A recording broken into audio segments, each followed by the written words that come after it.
Hello friends, love பண்ணுறது கரெக்டான age எது? 10 வயசா, 15 வயசா, 20 வயசா, 40 வயசா, 60 வயசா? ஸோ அதை பற்றி ஒரு சின்ன டிஸ்கஷன் இந்த வீடியோவில். ஸோ டைரக்டர் வெற்றிமாறன் அவர் வாழ்க்கையில் நடந்த காதல் சம்பவங்களை இந்த பதிவில் சொல்லலான் இருக்கேன். ஸோ அவர் லயோலா காலேஜில் படிக்கும்போது ஒரு பொண்ணு மேலே விரும்புகிறாரு. அந்த பொண்ணு இந்த விரும்புகிறது ப்ரொப்போஸ் பண்ணுறாங்க. அப்போது வெற்றிமாறன் தெளிவாக சொல்கிறாரு, நான் ஃபில்ம் மேக்கிங்கில் ரொம்ப பேஷனேட்டாக இருக்கேன். ஸோ அது நடக்கிறதுக்கு 10 இயர்ஸ் ஆகும். அது வர வெயிட் பண்ணு. அப்படி இல்லைன்னா வேற ஒரு பையனை பார்த்து போய்க்க அப்படின்னு சொல்கிறாரு. ஸோ எவ்வளோ கான்ஃபிடன்ட், 1 வருஷம் 2 வருஷம் இல்லை, 10 இயர்ஸ். ஸோ அதை கிளியராக சொல்லிடுறாரு, கேரியர் தான் ஃபஸ்ட்டு முக்கியம் அப்படின்னு. ஸோ அதுக்கப்புறம் 10 இயர்ஸ் கழித்து மேரேஜ் பண்ணுறாங்க. ஸோ அதுக்கு முன்னாடியே அவரோட கேர்ள் ஃப்ரெண்டுக்கு பெங்களூரில் ஐடியில் ஜாப் கிடைக்குது. அப்போது அவர் தெளிவாக சொல்கிறாரு, கேரியர் ரொம்ப முக்கியம். ரிலேஷன்ஷிப் கேரியருக்கு தடையாக இருந்துச்சுன்னா அந்த ரிலேஷன்ஷிப்பே தூக்கி போட்டுடலாம். அதனால் பெங்களூரில் போய் ஒர்க் பண்ணு ஐடியில் அப்படின்னு சொல்கிறாரு. ஸோ எவ்வளோ கான்ஃபிடெண்ட்டாக சொல்கிறாரு பார்த்துக்கோங்க. கேரியருக்கு அவ்வளோ இம்பார்ட்டன்ஸ் கொடுக்குறாரு.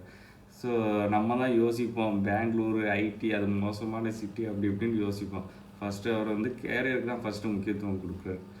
ஸோ இதுலேருந்து நம்ம கற்றுக்கிற பாடம் என்னென்னா, லவ் பண்ணுறதுக்கு கரெக்டான ஏஜுன்னு எதுவுமே கிடையாது. இந்த 3 திங்ஸ் ரொம்ப ரொம்ப இம்பார்ட்டன்ட். என்னென்னா, ஃபினான்ஷியலாக ஸ்டேபிளாக இருக்கணும், மைண்டு காமாக இருக்கணும், எமோஷ்னல் மெச்சூரிட்டியாக இருக்கணும். ஸோ இந்த 3 அஸ் எ ஜென்ட்ஸ் உங்களுக்கு இருந்துச்சுன்னா மட்டும் லவ், அதுக்கப்புறம் மேரேஜ் பண்ணுங்கள். மேரேஜுக்கு அப்புறமும் லவ் பண்ணலாம், பிஃபோர் மேரேஜும் லவ் பண்ணலாம். இந்த 3 கண்டிப்பாக முக்கியம். ஸோ திரும்பவும் சொல்கிறேன், ஃபினான்ஷியல் ஸ்டேபிள் இருக்கணும், அதுக்கப்புறம் மைண்டு காமாக இருக்கணும், எப்போவுமே மைண்டு ரொம்ப காமாக இருக்கணும், அப்புறம் எமோஷ்னல் மெச்சூரிட்டி ரொம்ப ரொம்ப முக்கியம். இந்த 3 இருந்தால் மட்டும் லவ் பண்ணலாம். அது எந்த ஏஜுக்கு வருதோ அந்த ஏஜில் லவ் பண்ணி ஸ்டார்ட் பண்ணால் லைஃப் நல்லாயிருக்கும். ஓகேவா?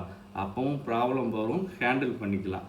அப்படி இல்லாமல் நான் ஒர்க் பண்ணுற இடத்துலையும் சரி, அதுக்கப்புறம் ஸ்டூடெண்ட்ஸும் சரி, சின்ன சின்ன வயசுலேயே அவசரப்பட்டு லவ் பண்ணி ஃபஸ்ட்டு அதுக்கு ஃபீலிங்ஸ்க்கு அடிக்ட் ஆகிறாங்க, அதில் ஸ்ட்ரக் ஆகிறாங்க.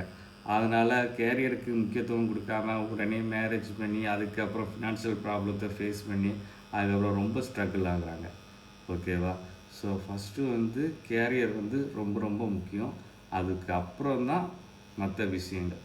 இதை பிடிச்சிருந்தா ஃபாலோ பண்ணுங்கள், ஃப்ரெண்ட்ஸுக்கும் ஷேர் பண்ணுங்கள். எனக்கு தெரிஞ்ச நல்ல விஷயத்தில் இந்த சேனலை நான் சொல்லிகிட்டு இருக்கேன். பிடிச்சிருந்தால் சப்ஸ்கிரைப் பண்ணுங்கள். தேங்க்யூ.